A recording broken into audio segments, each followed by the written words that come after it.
अस्सलाम वालेकुम नाजरीन, आप देख रहे हैं नया पाकिस्तान और मैं हूं शहजाद इकबाल। नून लीग के कायद नवाज शरीफ की पिछले एक साल की खामोशी के बाद वतन वापसी से सिर्फ एक माह पहले दोबारा मज़ाहमती बयानिए और साबिक जनरल्स और जजेस के एहतसाब की बातों ने नून लीग को फिर कशमकश में डाल दिया है और माजी की तरह एक बार फिर पार्टी में मुफाहमती और मुज़ाहमती बयानिए की खबरें सामने आ रही हैं।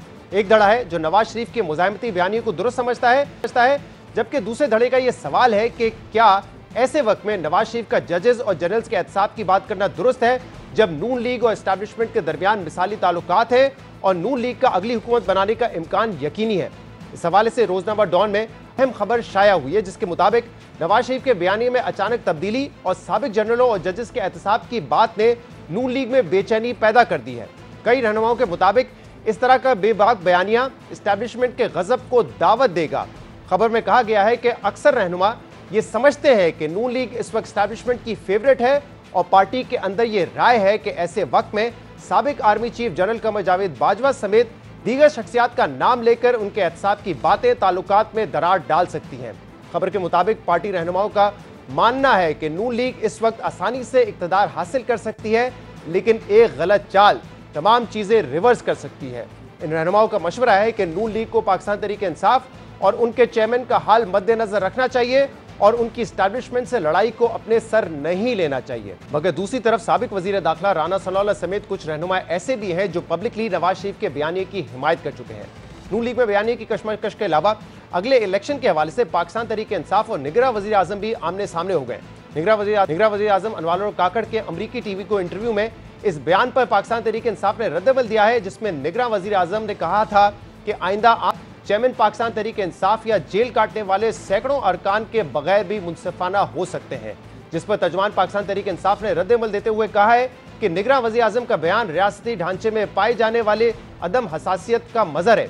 चेयरमैन पाकिस्तान तहरीक इंसाफ या तहरीक इंसाफ के बगैर किया गया इलेक्शन गैर आइनी और गैर इखलाकी होगा। इन तमाम मामलों पर बात करेंगे, जिसके लिए सबसे पहले हमें ज्वाइन किया है नून लीग के रहनुमा तलाल चौधरी ने। तलाल साहब बहुत बहुत शुक्रिया ज्वाइन करने के लिए। तलाल साहब, इलेक्शन से पहले और क्या आपके कायद नवाज शरीफ की वापसी से पहले नून लीग दोबारा सियासी उलझन और कशमकश में पड़ गई है कि क्या मुज़ाहमती बयानिए को आगे बढ़ाना है या मुफाहमती बयानी के साथ चलना है? देखिए, नून लीग किसी कशमकश में नहीं है और ये बयानिया या पाकिस्तान के मौजूदा मसाइल और उसके हल के लिए प्लान डिस्कस करना जो है वो हमारी पार्टी का हक है और जिम्मेदारी है।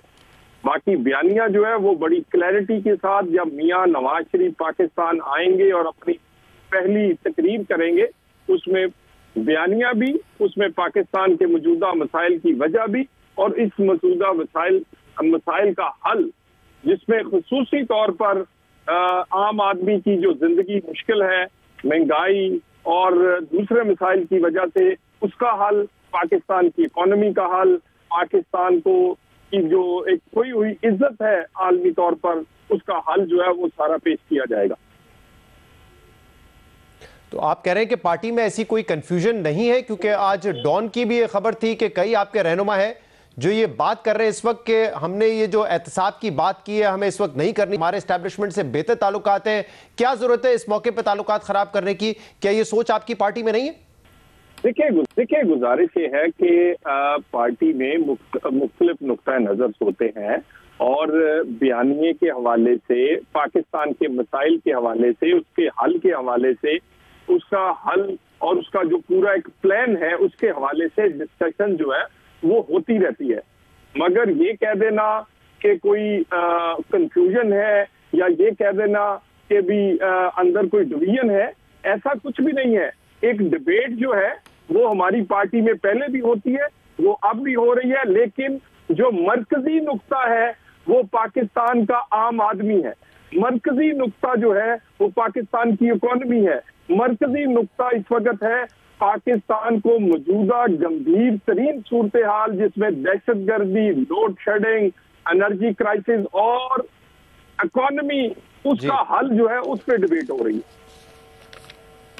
हाँ, लेकिन तलाल साहब देखें ना, आप इस बात को काफ़ी हद तक डाउन प्ले करने की कोशिश कर रहे हैं, क्योंकि जब पिछले हफ्ते नवाज शरीफ साहब ने यह बयान दिया कि साबिक जनरल और जजेस का एहतसाब होगा तभी मुल्क तरक्की करेगा, उसके बाद शहबाज शरीफ साहब गए और 2 दिन पहले जो इजलास हुआ उसमें आप भी वहाँ पर मौजूद थे और उस मीटिंग के बाद ये खबर सामने आई कि दोबारा नवाज शरीफ साहब ने यह बात की है कि साबिक जनरल्स और जजेस का एहतसाब होगा, कमर जावेद बाजवा का नाम लिया, कई और लोगों का नाम लिया। वो खबर 2-2.5 घंटे चलती रही और इसके बाद ये कहा गया कि नहीं, हमारी तरफ से तो ये खबर दी नहीं गई है। तो ये कंफ्यूजन ही है ना, तभी इस तरह हो रहा है और आप तो इसको बिल्कुल ही डाउन प्ले कर रहे हैं।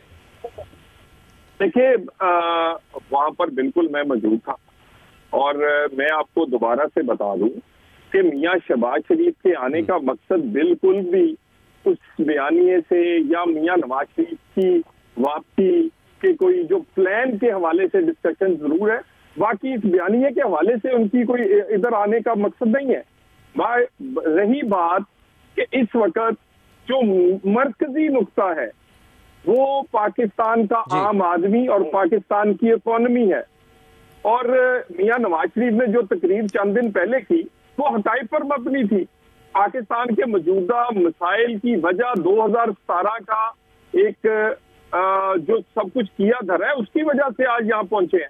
नहीं तो 100 का डॉलर था, 2 रुपए की रोटी थी, पाकिस्तान की इकोनॉमी टेक ऑफ कर रही थी, तो वो वजह तो है ना जी। मगर इस वक्त सही मैं लेकिन तलाल साहब, क्योंकि उस दिन आप मीटिंग में थे तो आप बता दीजिए कि जुम्मे के दिन जब मीटिंग हुई तो दोबारा नवाज शरीफ साहब ने क्या ये बात दोहराई कि साबिक आर्मी चीफ कमर जावेद बाजवा का, साबिक DGI फैज हमीद का, साबिक चीफ जस्टिस जिसमें साकिब निसार हैं, जिसमें आसिफ सईद खोसा है, उनका एहतसाब होगा और तभी मुल्क आगे बढ़ेगा। ये बात दोहराई जुम्मे को उन्होंने या नहीं दोहराई?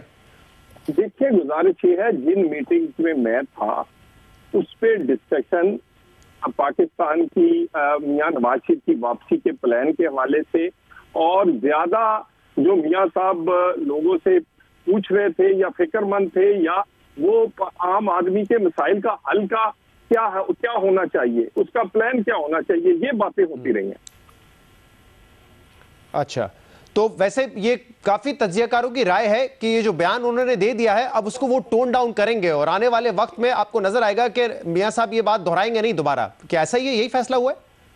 नहीं, ऐसी कोई बात, देखिए ना, ये बात उस दिन खुद से ही सारी मीडिया ने क्रिएट कर ली है। इसमें देखिए, मियां नवाज शरीफ ने जो कहना है वो सबके सामने कहेंगे और वो अपने मौके पर हमेशा कायम रहते हैं। वो एक बात करके उससे वो मुकरते नहीं, वो उस पे बिल्कुल, देखिए 2017 में जो हुआ वो एक हकीकत है। 2017 का एडवेंचर जो है वो पाकिस्तान को ले डूबा है और पाकिस्तान में इस 75 साल में यहाँ तक पहुंचने की वजह भी इस तरह के एडवेंचर है।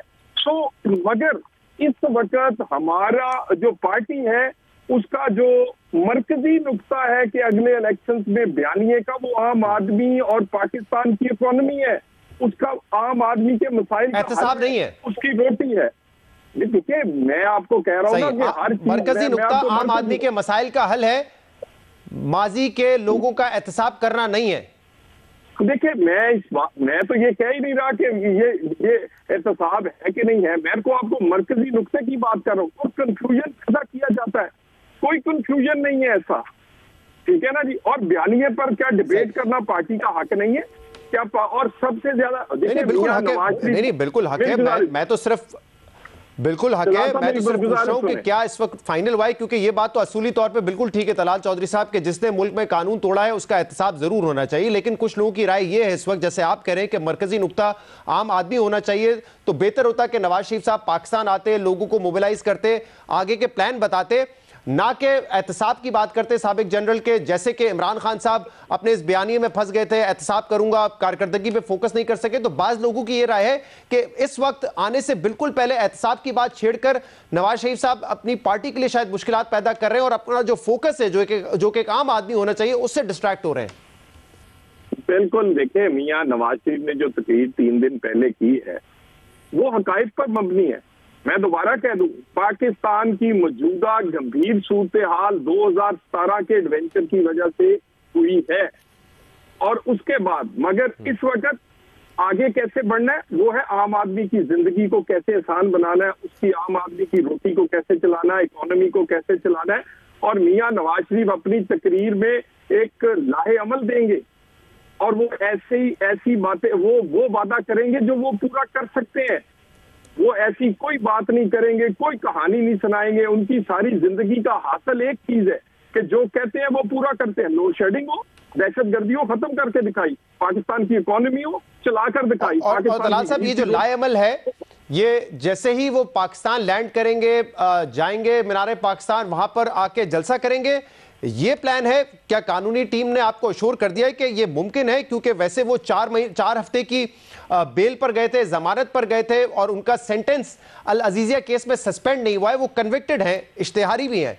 तो वैसे तो कानून के मुताबिक यही होता है कि जब वो पाकिस्तान वापस आएंगे तो उनको जेल जाना पड़ेगा जब तक उनका सेंटेंस, उनकी सजा मुअत्तल नहीं हो जाती। तो आपकी कानूनी टीम मशहूर कर रही है कि नहीं, ऐसा नहीं होगा, जेल नहीं जाना पड़ेगा, डायरेक्ट मीनार पाकिस्तान ही जाएंगे? देखिए, कानूनी टीम ने सारे ही जो जाविये हैं उससे उन्होंने अपनी राय भी दी है, और उस हवाले से कानूनी तौर पे पूरी तैयारी की है। और इंशाअल्लाह ताला मियां नवाज शरीफ की वैसे भी जो मुकदमात हैं, वो तो किसको नहीं पता कि वो पॉलिटिकली मोटिवेटेड थे, वो इंजन राइड थे, वो एक खास किस्म के माहौल में सिर्फ मियां नवाज शरीफ को पीछे हटाने के लिए थे।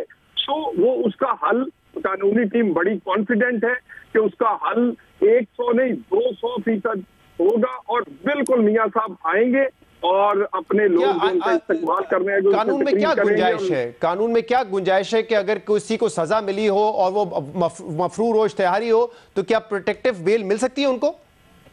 देखिए, ये मैंने आपको कहा, कानूनी टीम ने पूरी ब्रीफिंग दी है, पूरी अपनी तैयारी की है। यकीनन मैं उतना कानून को नहीं समझता, लेकिन बिल्कुल ये उन्होंने श्योर किया है कानूनी टीम ने कि उनके लिए आएंगे तो कोई ऐसी मुश्किल नहीं होगी, क्योंकि बहुत सारे कानूनी हल और हक जो है वो मियां नवाज शरीफ के कानून में दिए गए हैं, वो उनके पास है। तलाल साहब, एक और बात कल निगरान वजीर आजम साहब ने की है। उन्होंने कहा है कि इमरान खान साहब या उनके साथी अगर जेल में होंगे तो इससे इलेक्शन पे कोई फर्क नहीं पड़ेगा, इलेक्शन फिर भी फ्री एंड फेयर हो सकते हैं, मुनसिफाना हो सकते हैं, लेकिन तरीके इंसाफ कह रही है कि हमारे बगैर आप इलेक्शन करवाएंगे, उस इलेक्शन को कोई मानेगा नहीं, क्योंकि वो गैर आईनी और गैर कानूनी इलेक्शन होंगे। तो नून लीग की क्या ख्वाहिश है? मुकाबला करना चाहते तरीके इंसाफ से, या इलेक्शन जीत के फिर यही बात शुरू हो जाएगी कि इस इलेक्शन में एक बड़ी पार्टी नहीं थी, लिहाजा ये इलेक्शन मुनसिफाना नहीं है? देखिए, हम मुकाबला करना चाहते हैं, हम हर सियासी पार्टी से मुकाबला करना चाहते हैं, हमें किसी का खौफ नहीं है, लेकिन हम नहीं चाहते कि जिस तरह 2018 में एक लाडला बनाकर और सारी सहूलतें मुयस्सर करके इमरान खान को इलेक्शन में उतारा गया और हमारे पांव और हाथ बांध दिए गए, ऐसा माहौल नहीं होना चाहिए। सियासी मुकाबला होना चाहिए, मगर ये नहीं हो सकता कि आप 9 मई हो, साइफर हो, तोशा खाना हो, आपके बच्ची का केस हो, आप पर फॉरेन फंडिंग का मुकदमा हो, और आप इलेक्शन पे इलेक्शन लड़ते रहे, लेकिन उसका कोई फैसला ही ना आए।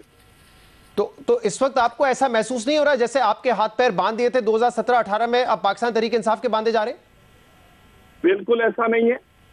किसी को कामे पे सजा तो नहीं हुई ताहियात नाहिली, और किसी की बेटी को जबरदस्ती से तो जेल में बंद नहीं किया जा रहा, लोगों को नाहल तो नहीं किया जा रहा, जबरदस्ती काल कोठरियों में नहीं डाला जा रहा। 9 मई के किए के भुगत रहे, साइफर किया है भुगत रहे, भाई जो किया है वो तो भुगतना है। हमने तो ना करदा गुनाहों की सजा भुगती थी। बहुत बहुत शुक्रिया। तलाल चौधरी साहब मेरे साथ लंदन से मौजूद थे, और वो कह रहे हैं कि जितनी मीटिंग्स हुई है उसमें ये डिसाइड हुआ है कि जब पाकिस्तान वापस आना है तो लाएअमल देना है कि एक आम आदमी की ज़िंदगी कैसे बेहतर बनाई जा सकती है। प्रोग्राम में शामिल करेंगे एक ब्रेक, इसके बाद ज़रा कानूनी पहलू पर बात करेंगे कि जब नवाज शरीफ साहब आएंगे तो क्या मीनार पाकिस्तान जाके जलसा करेंगे, या कानूनी तौर पर पहले उनको जेल जाना पड़ेगा, अपनी जो सज़ा है उसको मुअत्तल करवाना पड़ेगा, और फिर वो आज़ाद होंगे। इस पर बात करेंगे एक ब्रेक के बाद। Welcome back. नून लीग के कायद नवाज शरीफ की तकरीबन 4 साल बाद पाकिस्तान वापसी के लिए नून लीग ने तैयारियां तेज कर दी हैं। पार्टी सदस्य शहबाज शरीफ ने 21 अक्टूबर को नवाज शरीफ की वापसी का ऐलान किया है, जिसके बाद नवाज शरीफ की महफूज वापसी के लिए लंदन में मुसलसल इजलास हो रहे हैं। सियासी और कानूनी पहलुओं पर मुशावरत जारी है, और दावे किए जा रहे हैं कि अल अजीजिया केस में सजा काटने वाले नवाज शरीफ लाहौर में कदम रखने के बाद जेल जाने के बजाय सीधा मीनार पाकिस्तान जाएंगे और जलसे से खिताब करेंगे। मगर नून लीग के इन दावों के बावजूद ये कानूनी सवाल अपनी जगह कायम है कि नून लीग नवाज शरीफ को वतन वापसी पर जेल जाने से कैसे बचाएगी, क्योंकि नवाज शरीफ अल अजीजिया रेफरेंस में 7 साल की कैद काट रहे हैं, जिसके दौरान वो तिबी वजूहात पर 4 हफ्ते की जमानत पर लंदन गए थे, जबकि इस्लामाबाद हाई कोर्ट 2 रेफरेंसेस में उन्हें इश्तिहारी भी करार दे चुकी है। लेकिन नून लीग पूरा एतमाद है कि नवाज शरीफ हिफाजती जमानत की दरख्वास्त देंगे, उन्हें हिफाजती जमानत मिलेगी और वो जेल जाने के बजाय सीधा मीनार पाकिस्तान जाएंगे। जबकि मरियम नवाज बहुत पहले ये कह चुकी हैं कि नवाज शरीफ अब किसी सूरत जेल नहीं जाएंगे। वो प्रोटेक्टिव बेल लेंगे जिस तरह से बाकी लोगों ने भी ली है। उसमें सलमान शहबाज साहब थे, बाकी और लोग भी आए हैं, डार साहब आए हैं, वो प्रोटेक्टिव बेल लेंगे। नहीं, ये दोनों वैसे कन्विक्टेड नहीं थे। पेश होंगे, पेश होने के बाद दोनों कन्विक्टेड नहीं थे, सजाए याफ्ता नहीं थे। इनका तो केस चल रहा था। नवाज शरीफ का केस इन दोनों से मुख्तलिफ है, वो सजाए याफ्ता है, लेकिन उनके वारंट ऑफ अरेस्ट तो थे ना। नवाज शरीफ साहब वापस आ सकते हैं, उनका मुल्क है, लेकिन मैं अब उनको जेल नहीं जाने दूंगी। नवाज शरीफ आएगा, जेल नहीं जाएगा, उसको भी जमानत मिलेगी, क्योंकि जेल नवाज शरीफ का मुकद्दर नहीं है। अब देखना होगा कि नवाज शरीफ को वतन वापसी पर महफूज रास्ता कैसे मिलेगा। इस हवाले से निगरान वजीर इत्तलात मुर्तजा सोलंकी से कल ये सवाल हुआ तो उन्होंने जवाब दिया कि मोहतरम नवाज शरीफ साहब 3 बार मुल्क के वजीर आजम रहे हैं, उनकी वापसी पर आइन और कानून के हिसाब से उनके साथ सलूक होगा। मोहतरम नवाज शरीफ साहब 3 दफा इस मुल्क के वजीर आजम रहे हैं और वो एक बहुत बड़ी सियासी जमात के कायद हैं। वो जब गए थे तो जेल की दीवारें तोड़कर नहीं गए थे। इस मुल्क की अदालत और उस वक्त की हुकूमत की इजाज़त से बाहर गए थे। वो जब तशरीफ लाएंगे तो मुल्क का जो आइन और कानून उसके हिसाब से उनके साथ सलूक होगा। अब नवाज शरीफ के लिए कानूनी तौर पे 2 मुश्किलात हैं। एक ये कि सुप्रीम कोर्ट ने उनको नाअहल किया हुआ है और दूसरा ये कि अल अज़ीज़िया केस में उनको 7 साल की सजा मिली है जो कि अब तक मुअत्तल नहीं हुई है। एक नजर डालते हैं नवाज शरीफ के ऊपर जो केसेस बनाए गए और उनका क्या स्टेटस है। 28 जुलाई 2017 को सुप्रीम कोर्ट ने नवाज शरीफ को दुबई में कंपनी कैपिटल FZE में मुलाजमत और सैलरी ना जाहिर करने पर आर्टिकल 62(1)(f) के तहत नाअहल किया था और इसके बाद 13 अप्रैल 2018 को सुप्रीम कोर्ट के 5 रुकनी बेंच ने यह फैसला दिया था कि 62(1)(f) के तहत जो नाअहली होगी वो लाइफ टाइम होगी। उसके बाद सुप्रीम कोर्ट के हुक्म पे नैब ने 3 रेफरेंसेस बनाए जिसमें से पहले रेफरेंस का फैसला 6 जुलाई 2018 को आया। नवाज शरीफ को एवनफील्ड रेफरेंस में नैब ने 10 साल कैद की सजा दी और इसके अलावा नैब से ताउन ना करने पर मजीद 1 साल की सजा उनको दी गई। लेकिन 19 सितंबर 2018 को इस्लामाबाद हाई कोर्ट ने एवनफील्ड रेफरेंस में नवाज शरीफ, मरियम नवाज और कैप्टन सफदर की सजाएं को मुअत्तल कर दिया था और इसके बाद 2 और जो रेफरेंसेस नवाज शरीफ के खिलाफ थे उनका फैसला 24 दिसंबर 2018 को सुनाया गया, जिसमें जो फ्लैगशिप केस था उसमें तो उनको बरी कर दिया गया लेकिन अल अज़ीज़िया केस में उनको 7 साल की सजा सुना दी गई थी। इसके अलावा 16 नवंबर 2019 को लाहौर हाई कोर्ट ने नवाज शरीफ को इलाज के गर्ज से बैरून मुल्क जाने के लिए 4 हफ्ते की काबिल तौसी जमानत दी थी, जिसके बाद 19 नवंबर 2019 को नवाज शरीफ लंदन चले गए थे। लेकिन लंदन जाने के बाद 2020 में दिसंबर 2020 में इस्लामाबाद हाई कोर्ट ने नवाज शरीफ को एवनफील्ड केस में और अल अज़ीज़िया केस में अपील के दौरान अदम पेशी पर इश्तिहारी डिक्लेयर कर दिया था, यानी अल अज़ीज़िया केस में उनकी सजा अब तक बरकरार है। इस हवाले से क्या कानूनी ऑप्शंस उनके पास है, इस पर बात करने के लिए हमारे साथ मौजूद हैं फॉर्मर अटॉर्नी जनरल अशतर औसाफ और इसके अलावा हमें ज्वाइन कर रहे हैं शोएब शाहीन। आप दोनों का बहुत बहुत शुक्रिया ज्वाइन करने के लिए। अशतर औसाफ साहब, पहले आप बताइएगा कि नवाज शरीफ साहब अल अज़ीज़िया केस में कन्विक्टेड है, उनकी जो सजा है वो बरकरार है, मुअत्तल नहीं हुई है। फिर उनकी गैर मौजूदगी में अदालत ने उनको मफरूर भी, इश्तिहारी भी करार दिया है। तो क्या ऐसे में जो इस वक्त नून लीग बात कर रही है कि वो प्रोटेक्टिव बेल ले सकेंगे जिसके बाद उनको पाकिस्तान आके जेल नहीं जाना पड़ेगा और वो जब तक उनकी बेल होगी वो बाहर रहेंगे और फिर वो अपनी सजा मुअत्तली के लिए अपील दायर कर सकते हैं, क्या आपको लगता है इतना आसान है या कानूनी रुकावटें हैं इसमें? देखिए, हमारे यहाँ कुछ रिवाज बन गया है कि हम तमाम के तमाम जो मामलात हैं उनके ऊपर हर कोई अपनी कानूनी राय रखता है और बहुत कम वकीला जो हैं जो कि वो केस की पैरवी कर रहे हैं वो उसके ऊपर कोई राय नहीं रखते हैं या उसका इजहार करते हैं। जो बात हैं इन टर्म्स ऑफ कि क्या स्ट्रैटेजी होगी, मेरा ख्याल है वो मुनासिब बात यही करते हैं वो कि वो स्ट्रैटेजी को अयान नहीं करते, वो डिस्कस नहीं करते, वो सामने नहीं लाते। ऑप्शंस क्या हैं? सबसे पहले तो हमें ये समझना पड़ेगा कि इश्तिहारी का मतलब क्या है। इश्तिहारी को सज़ा नहीं है, इश्तिहारी उसको कहा जाता है जो कि कोर्ट के बुलाने पे ना आए और फिर उसके बेलेबल वारंट्स इशू किए जाते हैं कि उसको बुला के कोर्ट के सामने पेश किया जाए। उसके अंदर जो मुरव्वजा कानून है और जो प्रैक्टिस है कोर्ट की वो यही है कि जब कोई साहब ट्रायल कोर्ट में या एपेलेट कोर्ट में पेश नहीं होते तो उनकी अपील जो है, अगर वो एपेलेट कोर्ट है तो अपील जो है उसको दाखिल दफ्तर कर दिया जाता है, यानी उसकी फिर पैरवी नहीं होती और उनके वारंट्स इशू किए जाते हैं कि वो पेश हों और अपनी अपील की पैरवी करें। अगर ट्रायल कोर्ट में हो तो फिर पहले तो ये था कि उनकी अदम मौजूदगी में सज़ा भी सुनाई जा सकती थी, उसके बाद कानून जो है उसको ख़त्म कर दिया गया और ट्रायल जो है फिर उसमें भी वो इश्तिहारी हो जाते हैं। लेकिन वो हमेशा उनके पास ये ऑप्शन होती है कि वो कोर्ट के आगे आके पेश हों, सरेंडर करें और अपने केस की पैरवी करें। अब सिलसिला क्या है, अपील क्या होती है? इसमें ये नुक्ता जरा पहले समझा दीजिएगा, फिर मैं दूसरे नुक्ते पर आता हूं। अशरफ साहब साहब, आप कह रहे हैं कि पहले अदालत के सामने पेश होना पड़ेगा, लेकिन नून लीग जो इस वक्त सियासी प्लान बता रही है अपना, वो ये है कि वो एयरपोर्ट पे लैंड करेंगे और मीनार पाकिस्तान जाके जलसा करेंगे। तो क्या ये पॉसिबल होगा या पहले उनको जाना पड़ेगा, अदालत के सामने पेश होना पड़ेगा?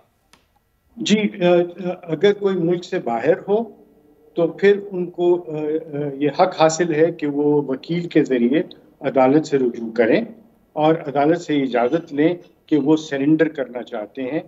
अदालत फिर एक तारीख देगी उनको कि उस तारीख पे आके अपने आप को सरेंडर करें अदालत के सामने, और उसको कहते हैं राहदारी या उसको कहते हैं एक टेम्पररी जमानत उसको कहते हैं।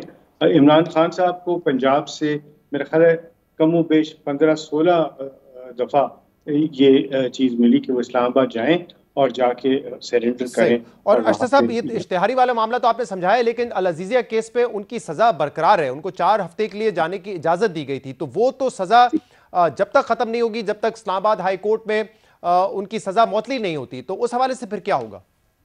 जी बिल्कुल सही आप कह रहे हैं कि वो जो उनकी अपील है उसको रेजरेक्ट करना होगा, यानी उसको वापस रिकॉर्ड पे लाना होगा और उसके बाद उसकी मुअत्तली जो है उसको रिवाइव किया जाएगा और अदालत जो है वो ऐसे मामलात में कहती है कि मेरिट्स पे फैसला होना चाहिए।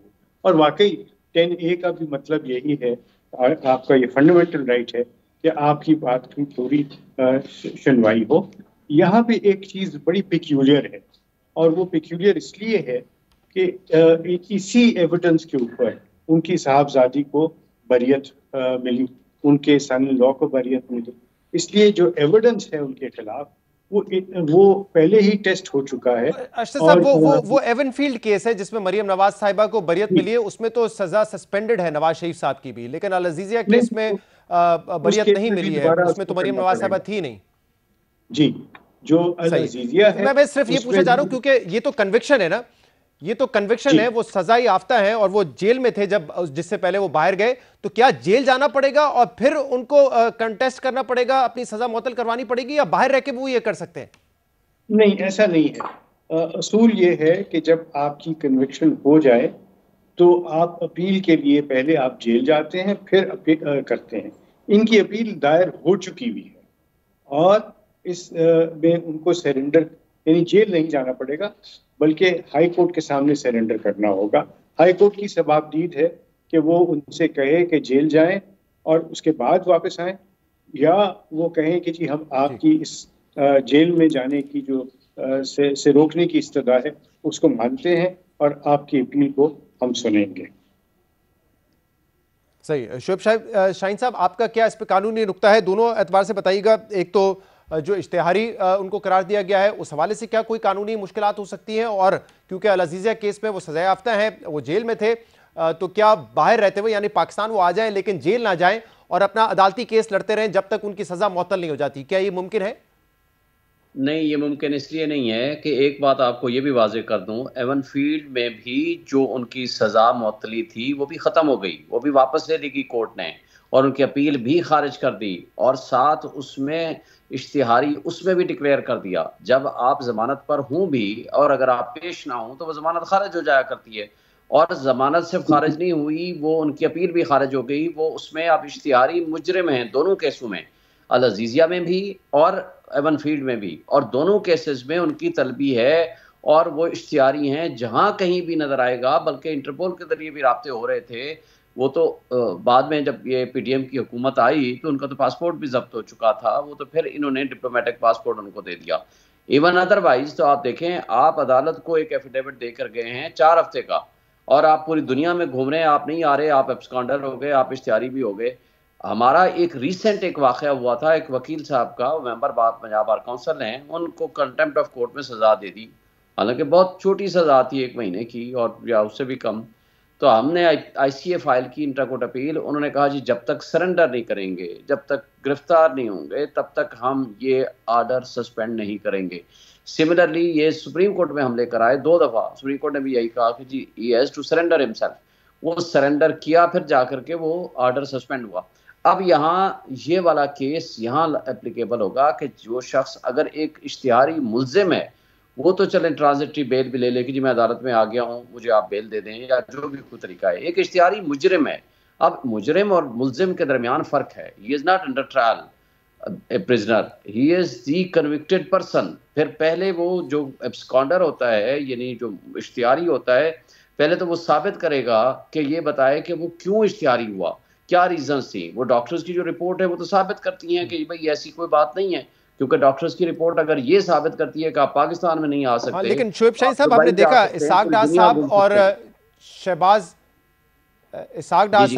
शरीफ साहब के जो साहबजादे हैं सुलेमान शहबाज साहब, वो भी जब बाहर थे उनके खिलाफ भी, उनको भी इश्तिहारी डिक्लेयर किया गया, लेकिन उनको प्रोटेक्टिव बेल मिली, वो यहाँ पर आए और उसके बाद बाकायदा उनको जमानत भी मिल गई थी। तो ये मिसाल तो नून लीग पेश कर रही है ना कि उस केस में हो चुका है ये मामला।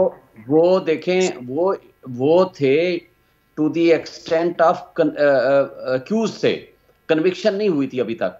कन्विक्शन जो हुई है वो इनकी हुई है। वो ये था कि जी एब्सकॉन्डर कर गए, एब्सकॉन्ड कर गए, इश्तिहारी हो गए, वो चले गए जी, मुल्क छोड़ गए, या जिस तरह भी है भाग गए जी।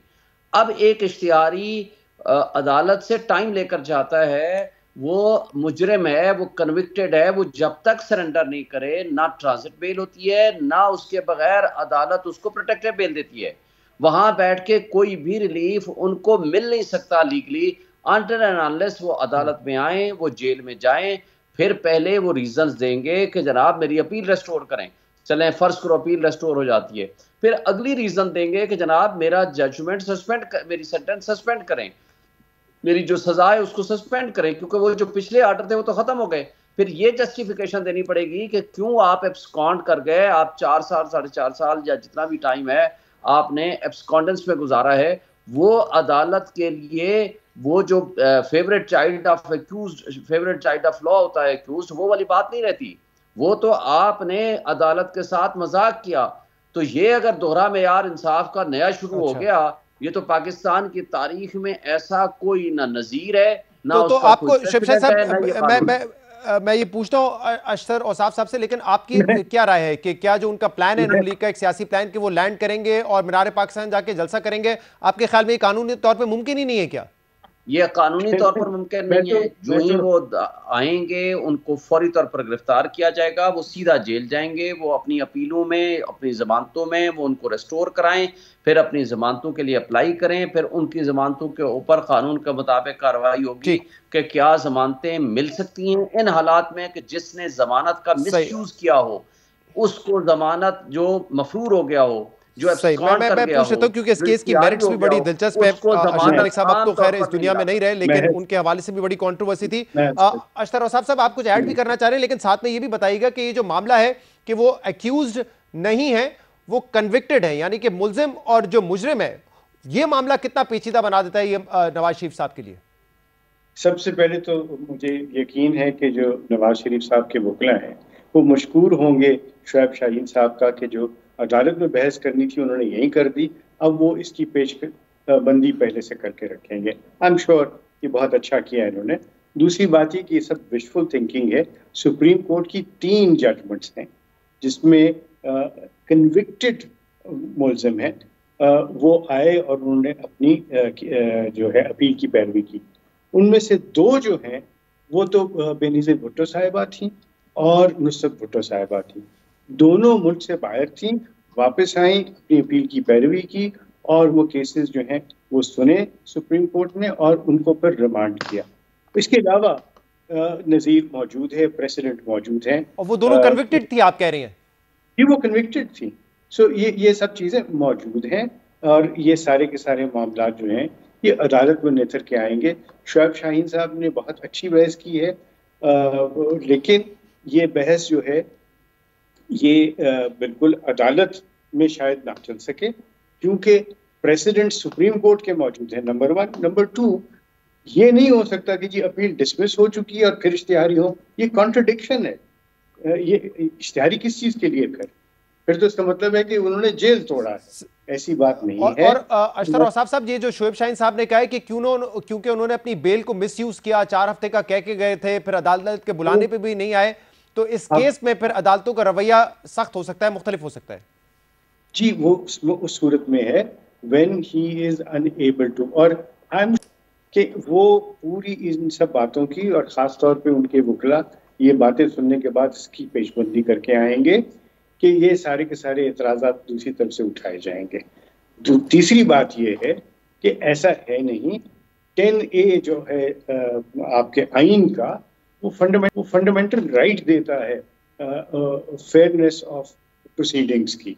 तो फेयरनेस ऑफ प्रोसीडिंग्स में पहले तो सारी बात सुनी जाएगी, उसके बाद ये डिटर्मिन होगा कि अपील जो है उनके हक में होगी या उनके खिलाफ होगी। दोनों सूरतें हो सकती है ना इसी तरह, लेकिन वो है मेरिट्स की बात सबसे पहले तो। लेकिन यहाँ पे बुनियादी सवाल अशरफ साहब यही है कि जब तक अपील का फैसला नहीं हो जाता, क्या उनको जेल में रहना पड़ेगा या वो जेल से बाहर रहेंगे? जैसे मिसाल के तौर पे अभी इमरान खान साहब को 5 अगस्त को उनको सजा हुई थी और तकरीबन 1 महीना लगा उनको अपनी सजा मुअत्तल करवाने में, और तब तक वो जेल में ही थे, बेल का तो सवाल ही नहीं पैदा होता था क्योंकि वो कन्विक्टेड थे। तो ये सवाल है कि जो वो केस अपना लड़ेंगे, वो जेल में रह के लड़ेंगे, जेल से बाहर रह के लड़ेंगे?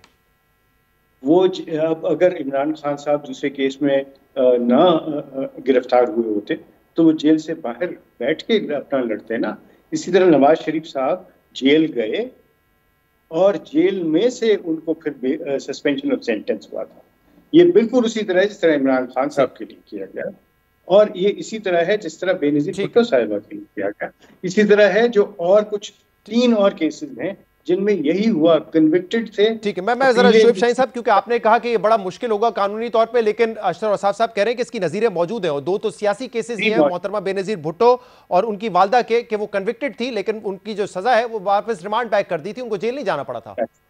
देखिए, 2 चीजें अलग हैं। एक होती है आपकी कन्विक्शन इन एब्सेंस में, अगर किसी ने कन्विक्शन कर दी किसी अदालत ने और उसको सस्पेंड कोर्ट ने कर दिया आने से पहले, और उसको बाद कर उसने कोर्ट में चली गई, सरेंडर कर दिया, दैट इज सेपरेट। अगर आपका ट्रायल होने के बाद आपकी कंप्लीट सजा हुई और सजा को मुअत्तल किया गया, आपके ऊपर मेहरबानी की, that is the discretion of the court, कि वो आपकी सजा 7 साल या उससे जायद हो, तो फिर बल्कि 10 साल वाली को तो बहुत रेयर चांसेस होते हैं उस जजमेंट को और उस सेंटेंस को सस्पेंड करने के लिए, जने कर दी कोर्ट ने। जब उसका मिसयूज करेंगे तो ऐसी कोई नज़ीरबाजी में नहीं मिलती। और लेटेस्ट मैंने आपको 1 महीने की सजा का एक वकील जो कि मेंबर पंजाब बार काउंसिल है उसकी नज़ीर दी है।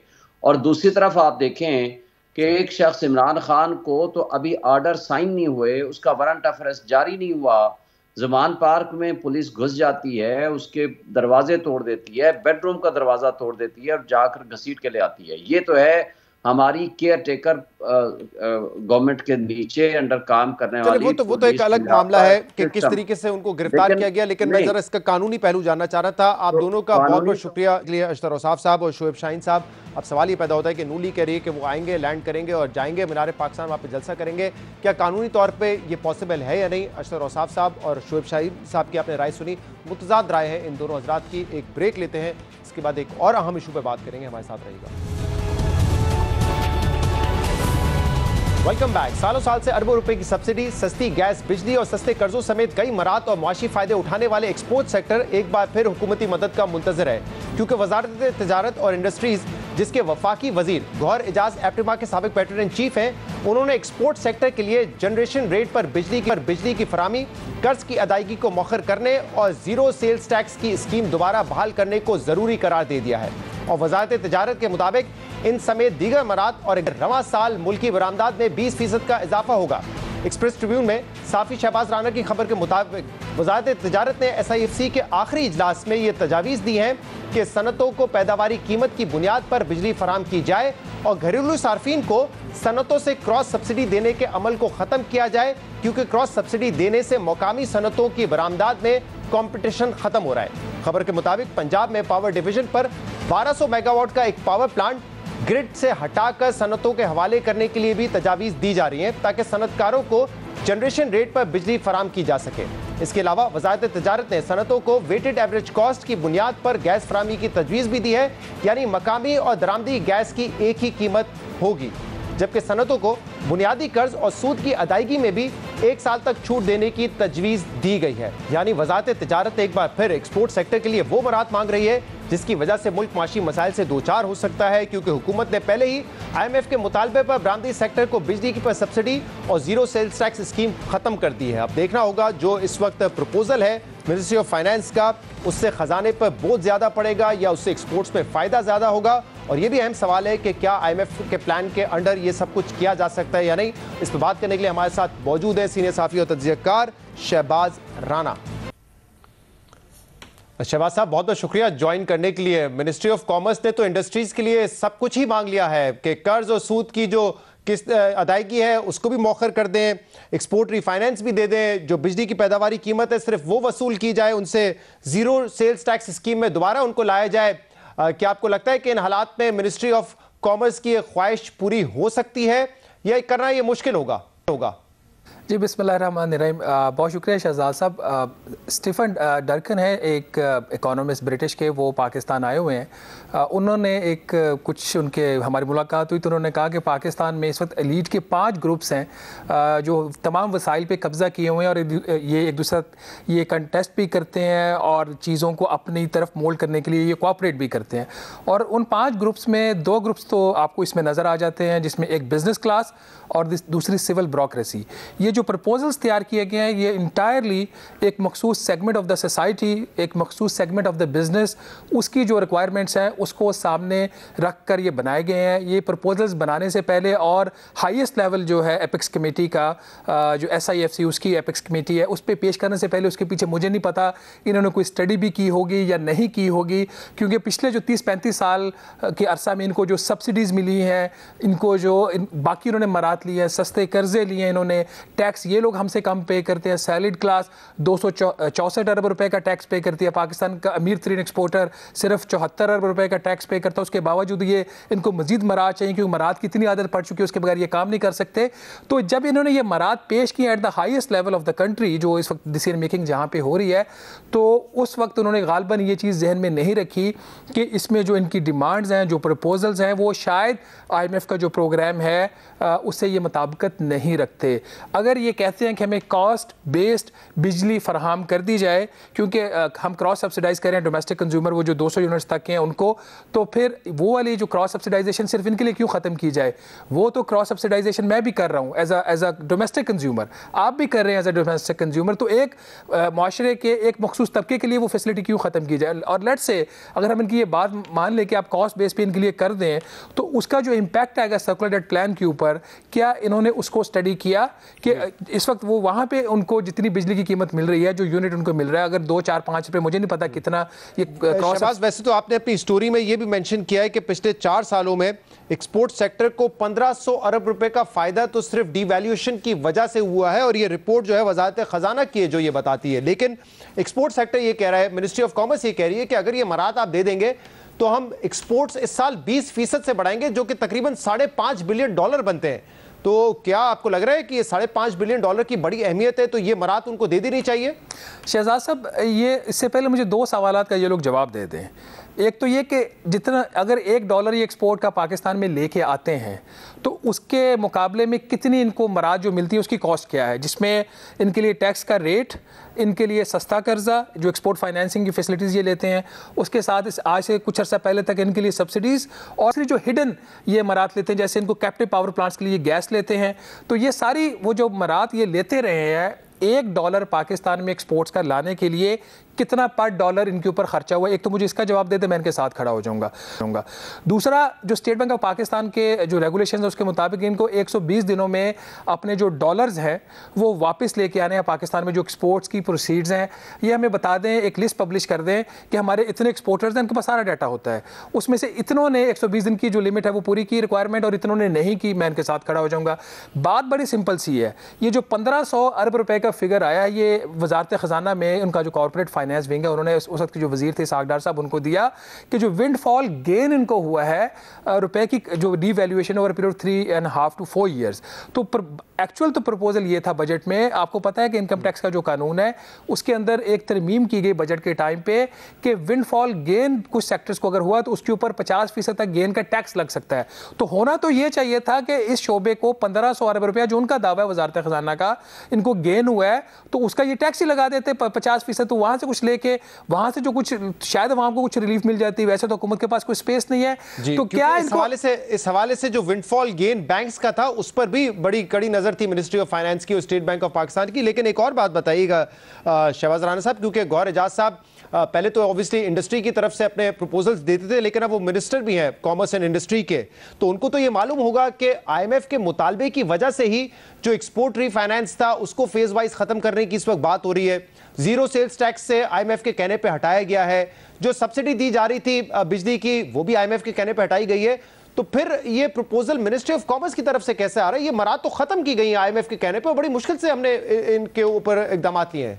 जी बिल्कुल, ये बड़ी एक इंटरेस्टिंग एस्पेक्ट है कि अब देखने वाली बात ये है कि जाहिर सी बात अगर SIFC के लेवल पे ये प्रेजेंटेशन हो रही है तो ये जो उनके वजीर तजारत हैं और जो वजीर इंडस्ट्री भी हैं उनकी मर्जी के बगैर तो ये वहाँ पे जो है कॉमर्स मिनिस्ट्री तो नहीं लेके गई, उनकी गई होगी। इसी स्टोरी के अंदर मैंने जो कल फिर वजारत खजाना से पूछा था डॉक्टर शमशाद अख्तर साहिबा से, तो क्योंकि ये वाले जो प्रपोजल है सिर्फ SIFC में पेश नहीं हुए, SIFC में पेश होने से 3-4 दिन पहले ये वाले प्रपोजल जो cabinet committee for economic revival बनाई गई है उसमें पेश हुए हैं। तो फिर मैंने डॉक्टर शमशाद साहिबा से एक इनडायरेक्टली क्वेश्चन पूछा जिसका उन्होंने जवाब भी दिया, तो उन्होंने कहा कि हम जो IMF के एग्रीमेंट में जो चीज़ें हम उसको ऑनर करेंगे, which is a very welcoming statement. लेकिन शहजाद साहब जब ये कमेटी बनी थी ना काबीना की, मेरे एज ए जर्नलिस्ट उस वक्त एंटीनास खड़े हो गए थे कि ये कमेटी क्यों बनाई गई है, ये तो डे टू डे के काम करने के लिए आए गए हैं। तो मुझे उसका खदशा ये पैदा हो गया। फिर मैंने पूछा कमेटी किसकी रिकमेंडेशन के ऊपर बनी है, तो मुझे किसी वजीर का नाम बताया गया कि उन वजीर ने प्राइम मिनिस्टर साहब से कहा था कि हमें ये मराद की उन्होंने बात नहीं की, तो उन्होंने कहा था कि अगर आप इंडस्ट्री को और इकोनॉमी को रिवाइव करना चाह रहे तो ये कमेटी बनानी चाहिए। उसके बाद कमेटी बन के उसको 2 हफ्ते का टाइम दिया गया और अभी तक जो मैंने CCER के ऊपर जो मैं रिपोर्ट कर रहा हूँ उसमें पर्टिकुलरली 2 किस्म के प्रपोजल सामने आए हैं। एक ये जो टेक्सटाइल या एक्सपोर्टर्स को ओवरऑल बेनिफिट की बात हो रही है, ये वहाँ पे भी चीज़ डिस्कस हुई, और दूसरा कैपिटल मार्केट जो स्टॉक मार्केट है उसके लिए मराद की भी इंसेंटिव्स की भी बात हुई। तो इन हालात में, और मैंने उस वक्त भी ये रिपोर्ट किया था कि पाकिस्तान का नंबर 1 जो मसला है इस वक्त वो महंगाई है। पाकिस्तान का दूसरा मसला जो है जिससे महंगाई जुड़ी हुई भी है वो IMF के प्रोग्राम को ऑन ट्रैक रखना है। तो ये जो काम करने जा रहे हैं, जो लिमिटेड रिसोर्सेज है एक और मखसूस सेगमेंट को ये देने जा रहे हैं, इससे तो ऐसे काम नहीं चलेगा। तो आई होप कि जब ये बड़ा इंपॉर्टेंट है क्योंकि वर्ल्ड बैंक की रिपोर्ट भी जो 2 दिन पहले आई है उसमें वाज़े तौर पर कहा था कि पाकिस्तान की जो डिसीजन मेकिंग है उसमें बहुत बड़ा इन्फ्लुएंस है जिनका वेस्टेड इंटरेस्ट है, जिसमें सियासी क़ियादत भी है, मिलिट्री भी है, बिजनेसमैन ग्रुप भी है। और उन्होंने कहा था कि इस वजह से एक आम आदमी मुतासर हो रहा है और 40% लोग इस वक्त गुर्बत की लकीर के नीचे हैं। इस हवाले से भी आपने स्टोरी की थी। एक आखिरी सवाल, ये जो डॉलर के हवाले से बात की जा रही है, कल गवर्नर सिंध ने कहा कि 250 रुपये हो जाएगा, फिर खुद गौहर एजाज साहब भी कह रहे हैं कि जिस तेजी से नीचे आ रहा है 260 रुपये इसकी असल वैल्यू है। और ये भी कुछ जराए बता रहे हैं कि इस हवाले से भी मनी चेंजर्स के साथ कोई इंपॉर्टेंट मीटिंग्स हुई थी जिसमें उनको ये पैगाम दिया गया था अहम लोगों की तरफ से कि 250 हमारी नज़र में इसकी रियल वैल्यू है, हमने कैलकुलेशन की और यहाँ तक ये आना है, और आपने और अगर किसी ने इसकी खिलाफ वर्जी की तो फिर उनसे उनके खिलाफ कानूनी कार्रवाई की जाएगी। इस हवाले से क्या इत्तलात है शहजाद साहब? इसके ऊपर 2 बातें। पहली बात यह कि ये जो मनी चेंजर्स के खिलाफ और होर्डिंग और स्मगलिंग के खिलाफ, करेंसी स्मगलिंग और सब स्मगलिंग के ऊपर जो एक्शन हो रहा है इसको मैं फुली सपोर्ट करता हूँ। हम कोई मार्केट में या हुकूमत या मिलिट्री इस वक्त कोई आर्टिफिशियल इंटरवेंशन नहीं कर रही कि वो डॉलर फेंक रही है, दूसरे काम करके रुपए की कदर को बेहतर करना चाह रही है। अगर मार्केट को कोई डिस्टॉर्ट करेगा तो रियासत के पास ये पूरा इख्तियार है कि उसके खिलाफ एक्शन ले, और रियासत ने बिल्कुल ठीक एक्शन लिया और तमाम सेगमेंट्स के खिलाफ लिया, किसी एक सेगमेंट के खिलाफ नहीं लिया जो इसमें इन्वॉल्व है। दूसरी जो गौर शहजाद साहब की स्टेटमेंट है, ये स्टेटमेंट नहीं आनी चाहिए थी। मेरे पास कुछ ऐसी इतलात हैं कि इस स्टेटमेंट को भी इसका कहीं नोटिस लिया गया है। अगर ये जो दो चीज़ें अगर हो गई, ये जो इन्होंने डॉलर की प्राइस को अदर देन ये जो मार्केट एक्शन हो रहा है उसके अलावा अगर इन्होंने काबू करने की कोशिश की, कोई रेट दिया 250 का 260 का किसी वजीर ने, तो इसका नोटिस IMF लेगा, नंबर 1। नंबर 2, इसकी वजह से अगर कोई और जिस तरह के इन्होंने एक और भी बात की अपनी उसी स्टेटमेंट के अंदर कि किस तरीके से 22% शरह सूद को हम अगली इतनी मॉनेटरी पॉलिसीज आ रही हैं तो हम 18% पे लेके जाएंगे, ये नहीं कर सकते। He is not governor State Bank of Pakistan, he can not take this decision, even he can not talk about those things. ये वजारत खजाना की डोमेन है और जो चीज़ हमने IMF के प्रोग्राम में तय की हुई है, अल्लाह के मैं क्या बात करूँ, उसको उसी तरह उस पर रहने दीजिए। पाकिस्तान इंतहाई नाजुक इस वक्त जो सूरत हाल है, नाजुक सूरत हाल से हम लोग गुजर रहे हैं। इस किस्म की जो स्टेटमेंट्स उन लोगों से जिनका डायरेक्टली इकॉनमी से कोई ताल्लुक नहीं है, उनको अवॉइड करना चाहिए, क्योंकि IMF बहुत सेंसिटिव है। पाकिस्तान का और IMF के दरमियान ट्रस्ट डेफिसिट आज भी है। तो हुकूमत, मुझे एक चीज़ एक पॉजिटिव है कि वजारत खजाना अभी तक मुझे संजीदा लग रही है IMF के प्रोग्राम पर अमल दरामद करने के लिए। तो आई होप जो बाकी जो लाइन मिनिस्ट्रीज़ हैं, बाकी इदारे हैं, बाकी वुज़रा हैं, वो कुछ ऐसा बयान, कोई ऐसा काम, ऐसी पॉलिसी अप्रूव करवाने की कोशिश नहीं करेंगे जिससे पाकिस्तान और IMF के ताल्लुकात ख़राब हों, और हम इस प्रोग्राम से भी जाएँ, नवंबर में बैठे हुए, और फिर अगले प्रोग्राम से भी हम जाएँ। शहबाज राना साहब, आप हमारे साथ मौजूद थे, आपका बहुत बहुत शुक्रिया। नाज़रीन, आज के प्रोग्राम में इतना ही। शो से इजाज़त दीजिए, अल्लाह हाफ़िज़।